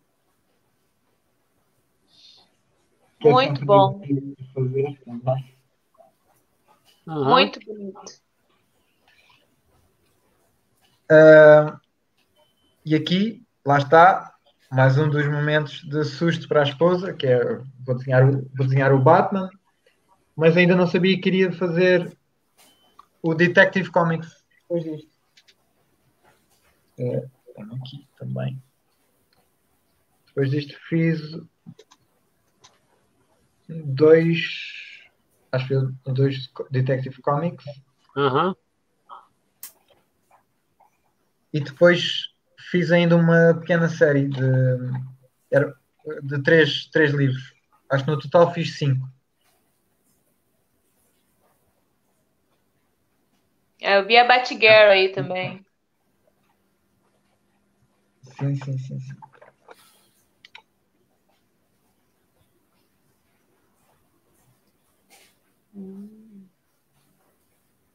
Ok. Perfeito. O quadro que está aí atrás de você, o outro é do Batman, né? O outro não, o outro é do Superman. Ah, do Superman, tá. É a Trindade, Wonder Woman, Batman e Superman. Você é bom apontando, hein? Eu não consigo fazer isso. Eu estive aqui a treinar antes. Só a fazer isto. O relógio foi oferecido pela minha mãe. Queria aqui mencionar este aspecto importante. Eu queria... Senão ela briga depois, né, Miguel? Miguel, sim, eu vou sim. compartilhar... Olá, mãe. Olá. Eu vou compartilhar a tela aqui. Eu vou mostrar alguns desenhos e você faz um comentário sobre eles. Alguns, inclusive, você já mostrou aí na revista. Vamos ver agora com mais detalhes aqui. Vamos lá, vamos ver se não trava. Compartilhar. Pronto. Essa foi a primeira, segunda história do... Você está vendo aí? Isso. Não, esta aqui é uma bastante recente. Fiz. Eu até acho que fiz este ano, antes do Aquaman. Acho que foi mesmo que eu fiz antes do Aquaman. E foi só uma pequena participação no livro. Neste livro, eu estava-me a tentar lembrar qual é o número do livro, mas este saiu este ano, sim, bastante recente. Foi uma pequena participação desta luta. Vamos lá, outra aqui. Eu queria comentar também que o Aquaman teve uma fase que eu achei espetacular, eu achava espetacular, que é quando o Nick Card, não sei se é assim que fala o nome dele, me corrija se eu estou errado, Tony. Nick Card desenhou que é quando apresenta a Mera, a mulher dele, para os leitores, que é um período excelente do Aquaman. E aí agora você está numa fase maravilhosa também do Aquaman. Sim, muito obrigado por fazer essa transição, logo a apresentação da Mera e agora esta. São 2 momentos. São só 50 anos. Nós estamos falando de 50. Deixa eu te perguntar uma coisa, assim, eu não leio o Aquaman há um bom tempo já, não tô acompanhando, mas quando você chegou no personagem... Para começar... De fato, que eu queria até te perguntar, quando você chegou, ele já tinha a mão de volta? Eu já tenho a mão de volta há algum tempo. Porque quando eu parei de ler esse personagem, ele ficou uns 10 ou 15 anos sem a mão, né? Não é que ele também... foi um período rápido. Inclusive, nas séries animadas, ele não tem a mão, né? Pois, algumas questões, sim. Ele não tem mão, mas ainda tem a barba. Nessa altura ele tinha barba também, sim, não era? Sim, quando ele deixou a barba, ele perdeu a mão, e agora, pelo visto, ele recuperou a mão, não sei como. Mas... Recuperou a mão, mas não perdeu a barba. Agora, não é fácil. Essa cena do belíssima do Aquaman, a maneira, olha, que coisa linda isso, hein? Que lindo esse. É emotivo. Esse Miguel, gente. Aqui, ó. Que espetáculo isso. Maravilhoso. Esse eu posso mostrar, tenho aqui mesmo o original. Aqui, ó. Aquele desenho que eu acho absolutamente lindíssimo, o traço, tu veja. Ok? Para os leitores verem os detalhes, aqui a marcação do limite da página, não sei se vocês conseguem ver. Sim. Se você quiser fazer algum comentário, Miguel, pode fazer. Olha, a marcação. Você Sim. desenha primeiro no azul? Eu desenho. Eu utilizo aquelas versões que eu faço, os primeiros esboços que eu envio aos editores. Eu digitalmente, eu depois aumento e imprimo na página onde vou desenhar. Muito leve. Porque se é um primeiro esboço, já perdi tempo ali a fazer e defini logo a composição de onde vai ficar tudo, os personagens, etc. Eu aproveito logo esse primeiro esboço e sobre esse faço um segundo esboço azul mais afinado. Uhum. Porque facilita em termos de tempo, é bem melhor, não é? Porque senão teria que estar a refazer toda a composição e assim já está feito, aproveito. Depois faço esse segundo esboço e então agora dou logo as tintas em cima desse esboço. Tem alguns detalhes. Tem alguns detalhes de alguns desenhos que só dá para ver depois de colocar a cor. E você é muito detalhista. A gente consegue perceber todos os movimentos, as expressões, somente com o traço. Eu acho isso fantástico. Mas a minha pergunta vai um pouco no sentido contrário da Gisele. Eu queria te perguntar o seguinte, não essa página específica, mas não te parece um pouco que esse processo de colorir às vezes é excessivo e esconde o trabalho do desenhista? Fica parecendo que é um trabalho quase que de pintura? Não é o caso de nenhum dos que você está mostrando, mas lá atrás você mostrou aquele monstro que você desenhou, tinha virado quase uma pintura, quase praticamente não se via mais seu traço. Você não acha que às vezes isso vai longe demais? Sim, é como tudo, assim como o arte finalista pode melhorar ou estragar o trabalho original, o colorista também tem esse poder perfeitamente estragar ou esconder todo o trabalho que foi feito antes. Portanto, foi o que eu disse. Tem coisas que dá que eu preferia deixar no seu traço só, isso que eu quis dizer, assim, nem precisaria de cor.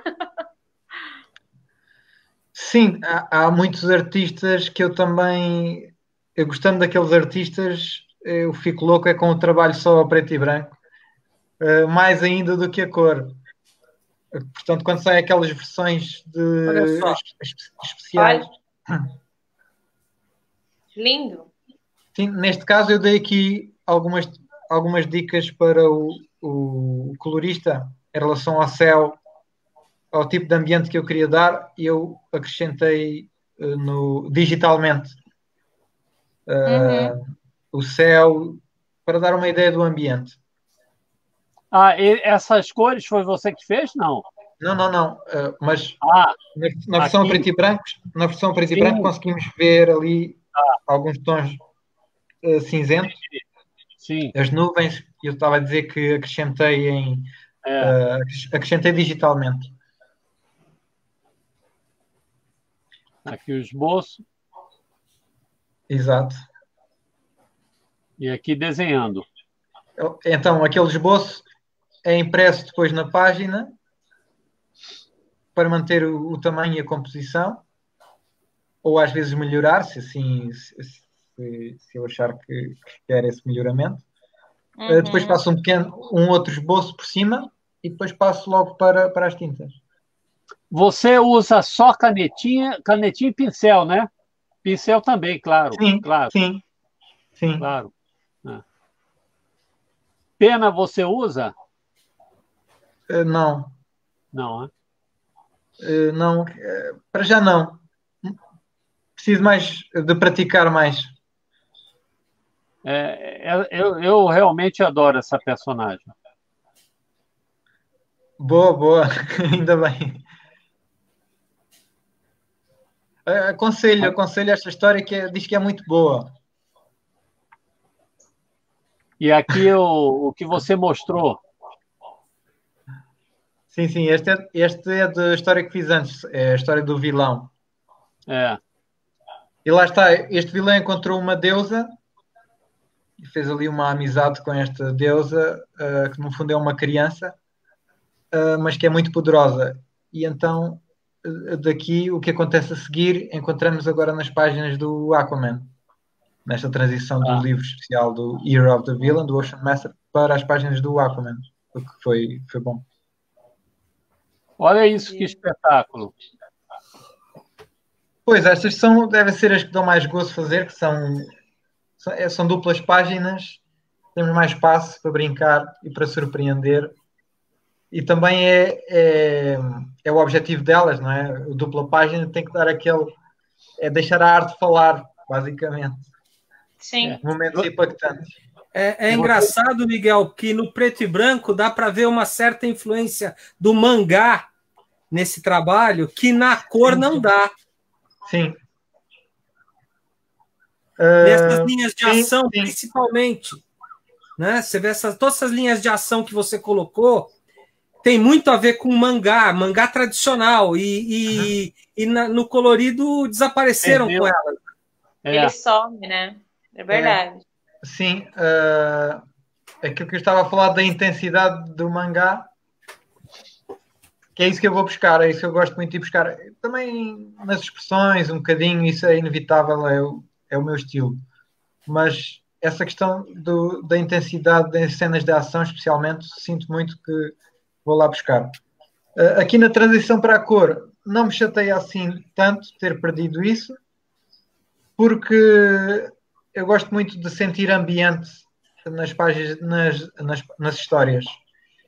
E aqui, como há aquela sensação de ambiente debaixo d'água, que ajuda a história, ajuda a entrar no que está a passar naquela história, não desgosto.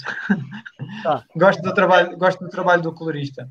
Acho que acrescenta nesse sentido, em ambiência. Deixa eu te perguntar aqui uma coisa. Olha só, esse é o trabalho do colorista. Você vê que ele rebaixou, não sei como explicar isso em português aí, mas de Portugal, mas ele rebaixou os barcos que estão em segundo plano, enquanto que o seu está com traço 100% de preto. Sim. Tá? Sim, aqui a pintura rebaixa eles para dar uma tridimensionalidade, né? Sim, é isso. Essa tridimensionalidade, essa profundidade. Profundidade, isso, melhor dizendo. Faz todo o sentido numa história do Aquaman. Acho que retira alguma intensidade, talvez, das motion lines, mas como acrescenta a ambiência, eu até gosto de ver. Gosto agora, do artista. Você veja que você indicou isso para ele? Você imaginou isso? Ou ele é que decidiu fazer assim? Neste caso foi ele. Ele tem essa tendência logo desde o início. Já lhe disse que gosto dessa sensação de profundidade que ele dá. E então, ele, quando tem a oportunidade, faz isso mesmo. Ele só esqueceu de dar a profundidade aqui, nesse detalhezinho preto aqui. Ó. Provavelmente. Mas tudo bem, a gente perdoa. Passou. Eu logo lhe digo. Aqui um desenho do Batman. Este já é muito antigo, esse já não posso olhar para ele. Não? Então não deixe na internet que eu pego. Mas tá ótimo isso, cara. Isso está lá no blog. Olha lá. Isto foi a minha primeira história do Detective Comics. Com o monstro Clayface. O lápis. De barro, o lápis. Aqui só estava a fazer lápis. Estava a fazer com uma... A arte finalista era a Diana Egea, a espanhola. Ah, que legal. Você conhece ela? Pessoalmente não, mas fiz alguns trabalhos com ela. Vamos para lá, o Flash agora. O Flash, este foi das primeiras que fiz como arte finalização, que foram 10 páginas.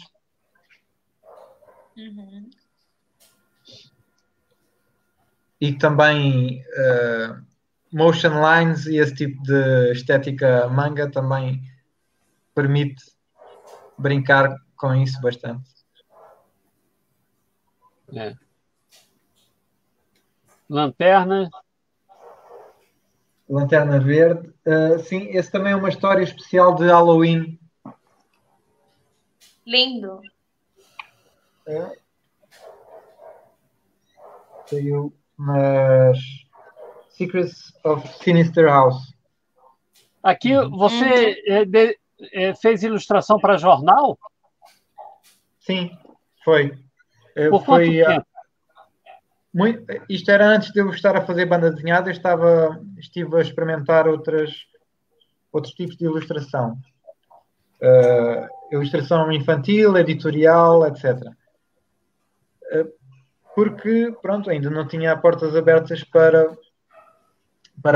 os quadrinhos. E então surgiram algumas coisas, entre elas alguns trabalhos para jornais. E pronto, este era um deles para celebrar a vitória da equipa do Porto. Este é o jogador português João Moutinho. Como você conseguiu esse trabalho? Você foi à redação do jornal e apresentou seu portfólio? Não, aqui havia um agente na altura que arranjava esse tipo de trabalhos. Eu contactei o agente e ele enviou-me esse pedido. Quem é? Quem é o jogador? O jogador é o João Moutinho. Tá. Bom, voltando para agora. Também. Asa Noturna. Exato. Também daquelas duplas páginas que dão muito trabalho, mas também dão gozo. É impressionante isso aqui. A quantidade de elementos que você coloca, você é muito maluco, cara. Porque... Olha só.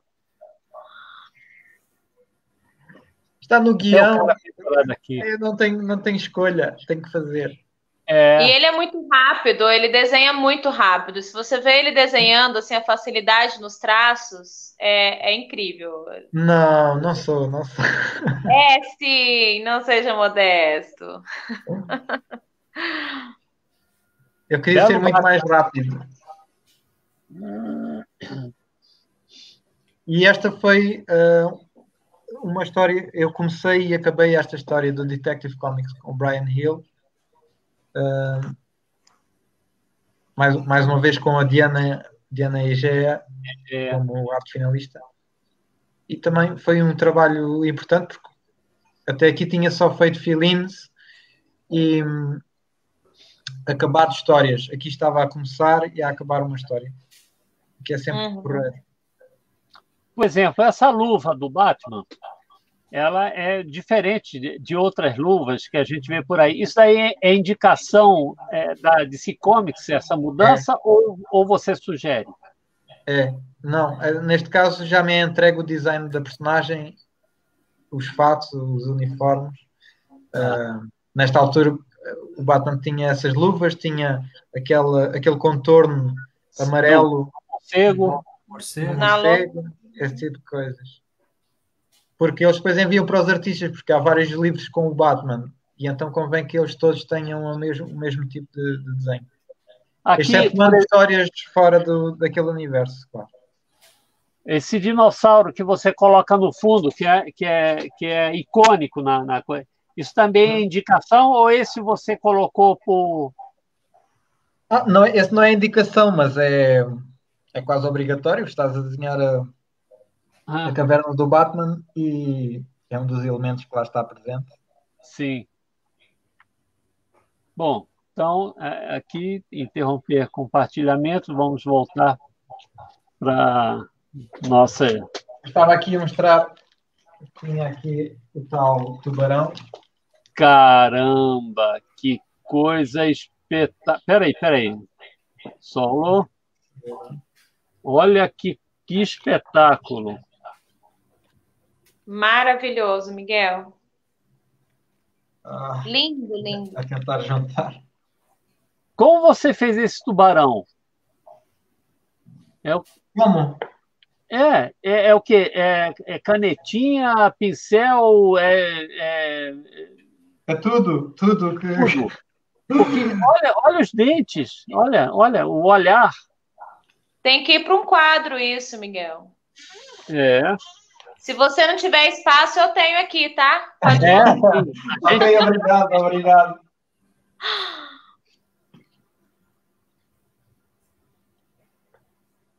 Depois também há dessas em que temos que desenhar uma cidade.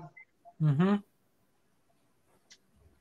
E você tá com aquele seu amigo ainda vende esses originais seus ainda? Como que você faz com seus originais?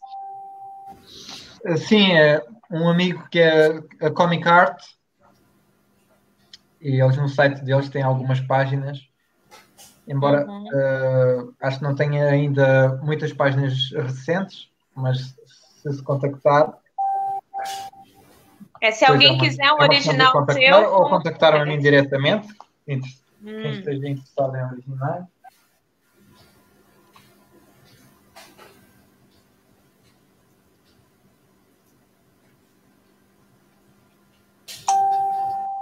Nossa, muito detalhe. Pois é. É impressionante. Olha a Mera. Mostra aquela Mera, que o Mera Ucha é aparece muito. Mera. Mera aparece muito.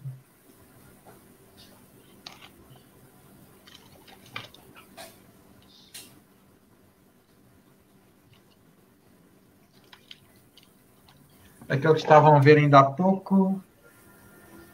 Sim. Eu comecei a pôr as tatuagens digitalmente. O Aquaman tem umas tatuagens. Mais fácil.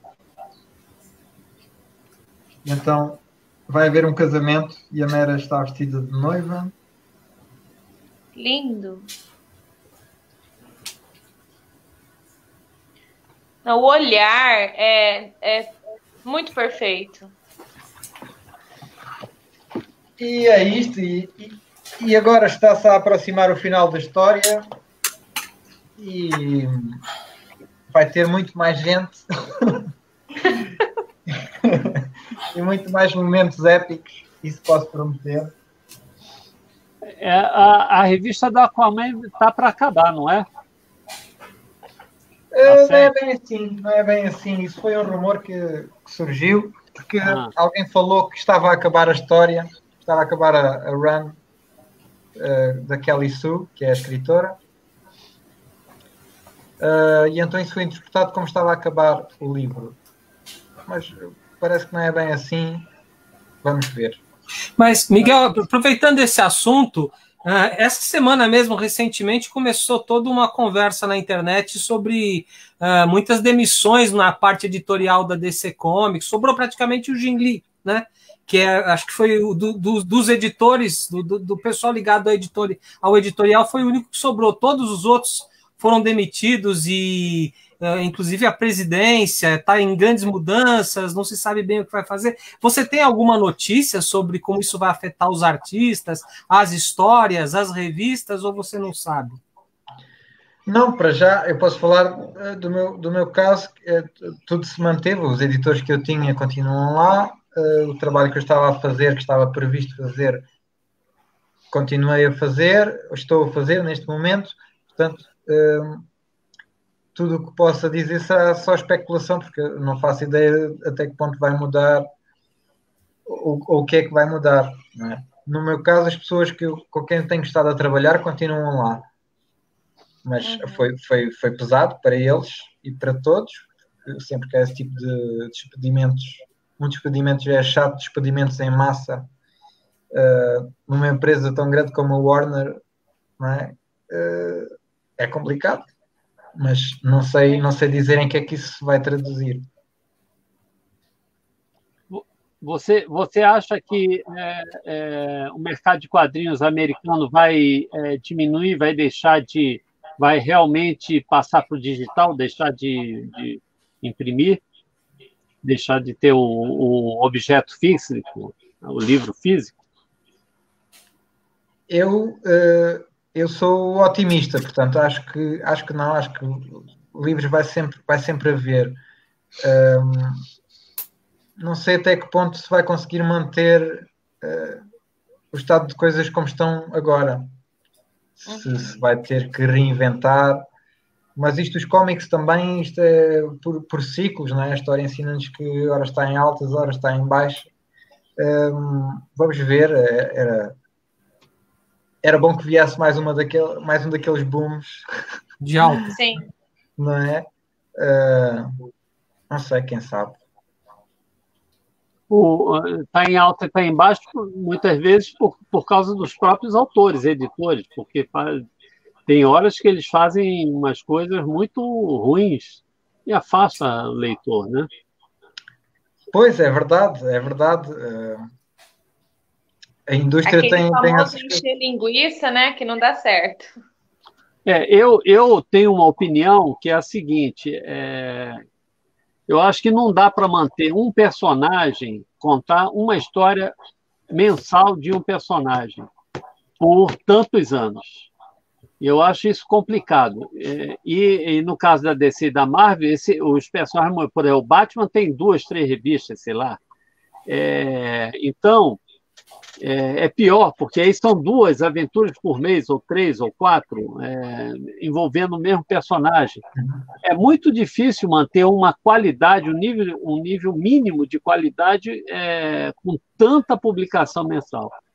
Eu sempre achei, isso não é de agora, eu sempre achei que tanto a Marvel quanto a DC, eles tinham que investir mais em roteiros e em trabalhos mais autorais, e diminuir a frequência, lançar 4 revistas de um personagem por ano, 3 revistas no máximo, e manter um nível de qualidade de roteiros mais longos, né? Uma revista com 100 páginas, 80, por aí. Pois, pode ser um dos caminhos, é verdade. Mas também há aquelas surpresas que acontecem. É estranho como é que... Então temos uma personagem com 40, 50, 60 anos e ainda querem fazer histórias novas que pareçam frescas. É quase ridículo. Mas depois, de repente, aparece qualquer coisa nesse sentido. Por exemplo, parece que já foi tudo inventado sobre o Batman.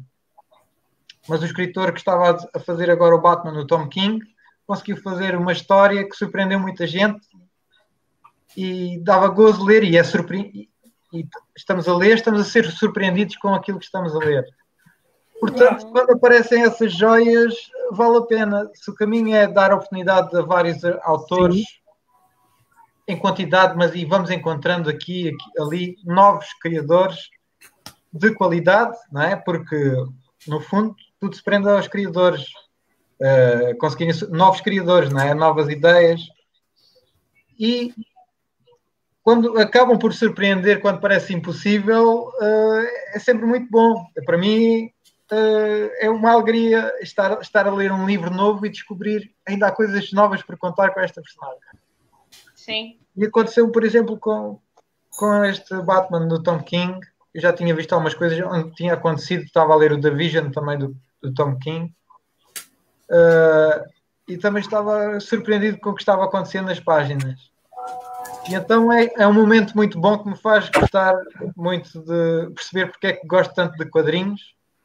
Em que estou a ler uma história e estou desejoso de virar a página e deslumbrar-me com o que está a acontecer e observar a arte, não é? Se esta forma de fazer as coisas serve para descobrir novos criadores de qualidade, pois ótimo, não é? Se isso não se reflete em vendas é sempre mau, mas talvez seja esse o caminho, o que estava a dizer, menos quantidade, procurar mais a qualidade. Não sei dar a solução. Isso quando não lançam a mesma coisa, mas daí mudam a capa, né? Que daí tem uma legião de colecionadores que, se lançar 10 capas diferentes de uma revista do Batman, mas a mesma revista, eles compram as 10. Então tem isso também, essa questão de só mudar as capas. Teve muita coisa que a gente achou que era diferente, não, era só a capa, mas a mesma história. Sim, depois fazem essas coisas que parece que no passado nunca deu certo, faz com que a indústria imploda, mas continua-se a fazer, não sei muito bem porquê. Porque é o resultado na altura, não é? Há colecionadores que compram, então a indústria vai seguindo esse caminho cada vez mais, mas já se sabe que é tipo uma bolha que rebenta. Portanto, é estranho continuarem a fazer isso. Do ponto de vista do criador, é bom que evolua no sentido de novos criadores que consigam continuar a fazer e a mostrar o seu trabalho. Não é? Sim. Só eles podem mostrar esses caminhos novos. Mas, sim, é verdade que novas personagens, novas histórias, coisas nunca antes vistas, não necessariamente com as mesmas personagens de sempre, pode ser esse o caminho, não é? Está visto que a indústria gosta, que o público responde bem quando parecem coisas inovadoras, como foi a história do Kirkman Image e o Walking Dead, por exemplo. Esse tipo de histórias vão dando alguma esperança de que há muitas pessoas que querem ler banda desenhada, que estão interessadas em ver novas histórias. E você já pensou em criar uma história só sua? Algum personagem? Alguma coisa assim que você pensou e falou, eu ainda tenho que colocar isso no papel? Uma coisa sua. Sim, tenho várias.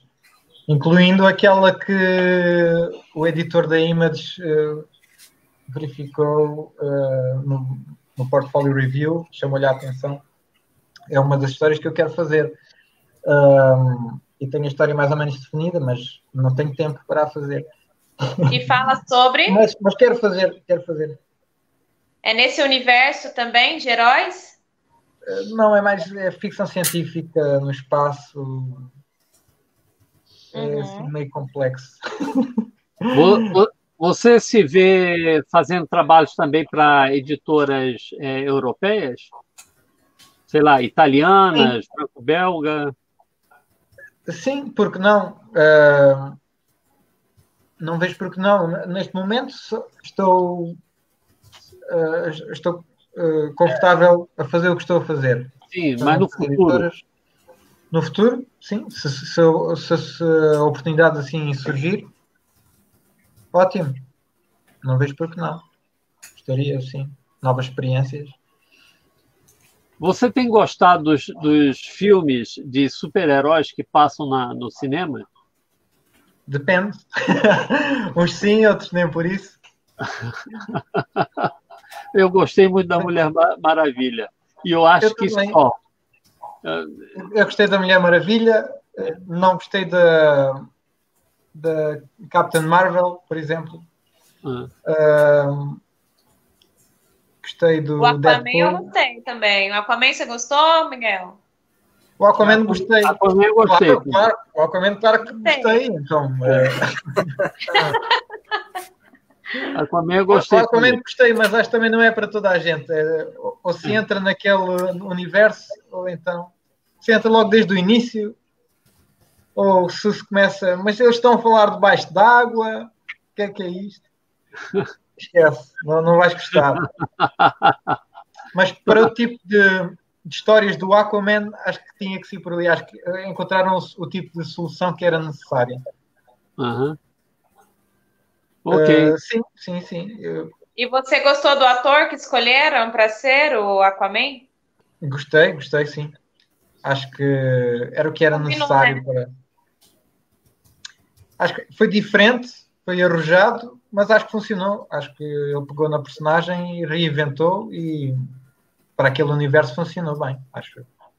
Claro que os fãs do original, que queriam ver aquele original, não ficaram tão contentes assim, mas se calhar, se neste universo funciona assim bem, ótimo.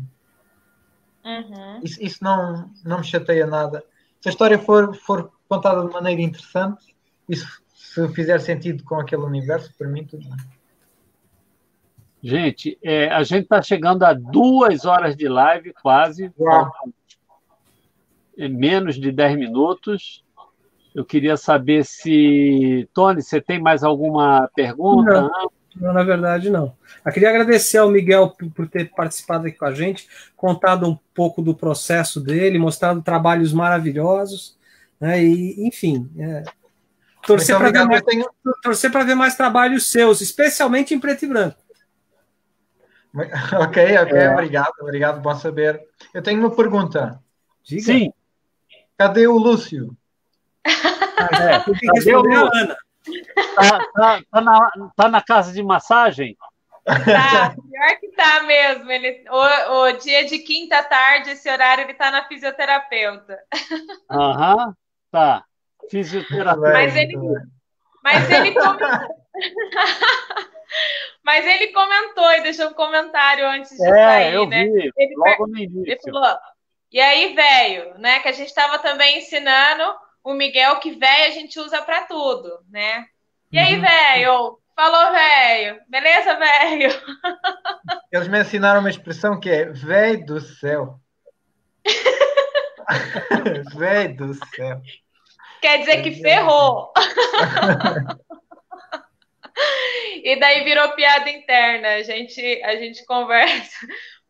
Eu queria compartilhar uma historinha antes da gente encerrar.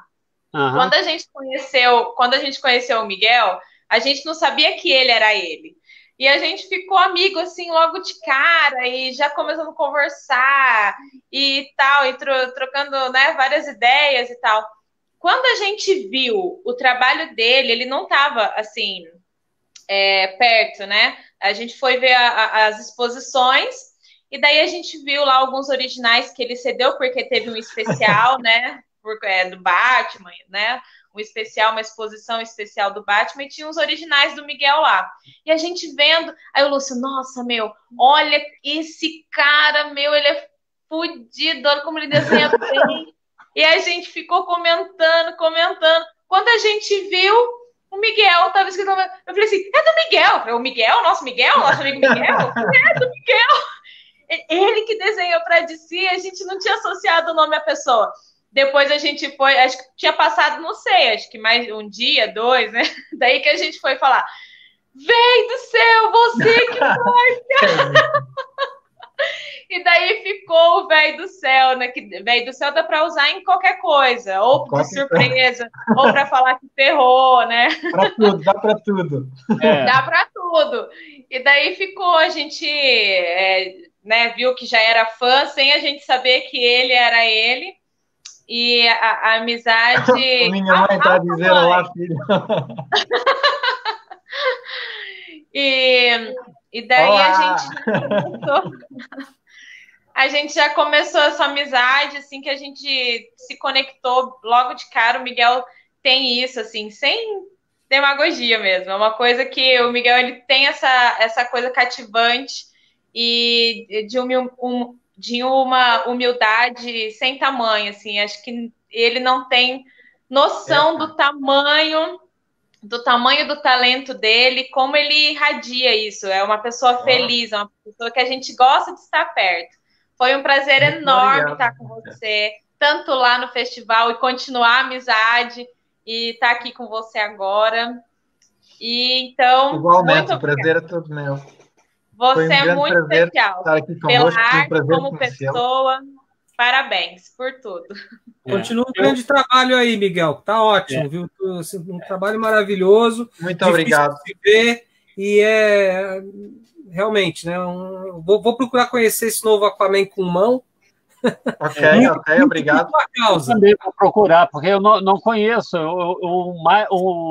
O Aquaman que eu gosto mais é do Nick Card, coisa. E agora estou vendo o seu, estou deslumbrado. E aí eu vou o Pedro Bolsa fez um comentário aqui, ele acha que passou despercebido, mas não passou, não. Ele adora provocar, né? Então, vou colocar aqui, ó. Está enganado, não existe período excelente do Aquaman. Quando muito, há um período bem desenhado. Eu não concordo assim, com ele. Vê-se que não está a ler o atual. Vê-se é muito bom esse período. Vê-se que não está a ler o atual Aquaman. Não viu. E aqui ele fala outra coisa, ó. A cor destruiu essa arte. Quando você estava mostrando, a gente mostrando algumas artes aí, e é possível, isso é verdade. Pode ser que eles façam uma versão a preto e branco depois, se vender bem. Cara, Miguel Mendonça, você é um talento. Muito obrigado. Eu estou falando a obviedade. É um talento, é enormidade.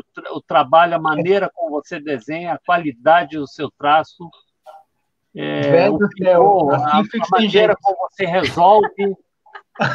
Parabéns, meu caro. Muito bom. Muito obrigado. Obrigado por tudo. Tchau a todos. Tchau, Miguel. Prazer em te conhecer. Tchau, Gisele. Tchau, Ucha. Tchau. Até a próxima. Tchau, foi um prazer participar.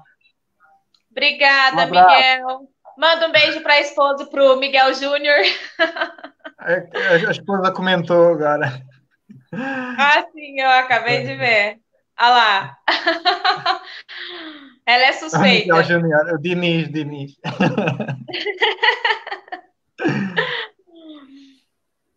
Exato, é suspeita, pois é.